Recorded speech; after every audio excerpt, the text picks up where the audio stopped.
नमस्कार दोस्तों, मैं शशांक वासने। स्वागत है आपका मेरे इस चैनल पर। लोकसभा चुनाव होने में कुछ ही दिन बचे हैं और सपा और बीजेपी के बीच जबरदस्त जंग देखी जा रही है और दोनों ही पार्टियां बड़े बड़े समीकरण बैठाने में लगी हुई हैं। और इसी बीच हम बात करने वाले हैं बदायूं लोकसभा सीट की, क्योंकि सपा ने कल आई तीसरी सूची में जिस तरीके से धर्मेंद्र यादव का नाम हटाकर चाचा शिवपाल का नाम सामने रखा है, आखिर इसके पीछे क्या कारण हो सकता है? क्या सपा को इस सीट पर हार का डर सता रहा था, या इसके पीछे स्वामी प्रसाद मौर्य का जाना है, या कोई और वजह है? जानेंगे इस वीडियो में। और साथ ही इस सीट के इतिहास की भी बात करेंगे कि क्या कुछ समीकरण रहा पिछले चुनाव में इस सीट पर।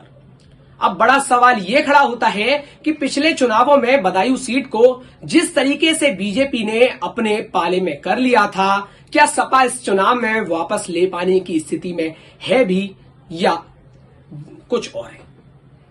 तो सबसे पहले तो ये जान लीजिए कि कांग्रेस के साथ एक दिन पहले जिस तरह सीट शेयरिंग को लेकर बातचीत टूटने की खबर आई, हालांकि इस खबर में कितनी सच्चाई है ये तो भविष्य में पता चलेगा, लेकिन अगर ऐसा हुआ कि दोनों दल सपा और कांग्रेस अलग अलग लड़ते हैं तो माना जा रहा था कि बदायूं से धर्मेंद्र की राह मुश्किल हो सकती थी। 2019 चुनाव के आंकड़े तो कुछ इसी तरफ इशारा कर रहे हैं। 2019 में बीजेपी ने स्वामी प्रसाद मौर्य की बेटी संघमित्रा को बदायूं से उम्मीदवार बनाया था। संघमित्रा को 5,11,000 से अधिक वोट मिले थे और 4,92,000 के करीब वोट पाने वाले सपा के धर्मेंद्र यादव करीब 19,000 वोट के अंतर से चुनाव हार गए थे। धर्मेंद्र और संघमित्रा की चुनावी फाइट को त्रिकोणीय बनाने में इस समय कांग्रेस ने भी कोई कसर नहीं छोड़ी थी और कांग्रेस के सलीम इकबाल शेरवानी तीसरे स्थान पर रहे थे और उन्हें 51,000 वोट मिले थे। संघमित्रा और धर्मेंद्र को मिले वोट के मुकाबले महज 10% नजर आने वाले यह वोट सपा की हार के अंतर के मुकाबले 2 गुने से भी अधिक थे। अब चर्चा है कि सपा नहीं चाहती कि कांग्रेस से अगर गठबंधन नहीं भी हो तो भी उसका चुनाव अभियान इस सीट पर किसी अगर मगर के फेर में फंसे। एक पहलू यह भी है कि स्वामी का सपा में रहना बदायूं की सिटिंग सांसद संघमित्रा को असहज करता रहा। स्वामी अपनी बेटी के खिलाफ प्रचार करने नहीं जाते, तब भी पार्टी इसे आधार बनाकर संघमित्रा को प्रचार के दौरान जनता के बीच घेरती। उनके साथ होने से बसपा का बेस वोटर रहे दलित और मौर्य बिरादरी से कुछ वोट की भी उम्मीद पार्टी को थी।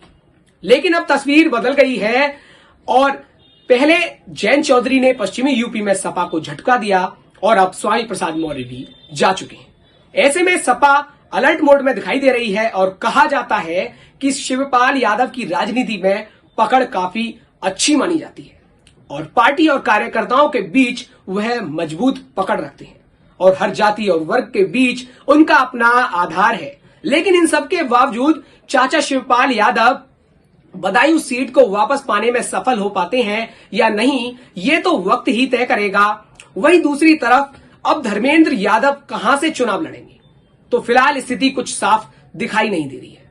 लेकिन फिलहाल उन्हें आजमगढ़ और कन्नौज सीट का प्रभारी बनाया गया है और चर्चा तो यहां तक है कि वह इन 2 में से किसी एक सीट पर चुनाव लड़ सकते हैं। हालांकि ये बात कितनी सच है इसका पता आने वाले दिनों में ही हो पाएगा। तो इस तरह की तमाम और बड़ी खबरों को जानने के लिए हमारे चैनल को सब्सक्राइब करना न भूलें और हाँ, वीडियो को लाइक भी करें। धन्यवाद।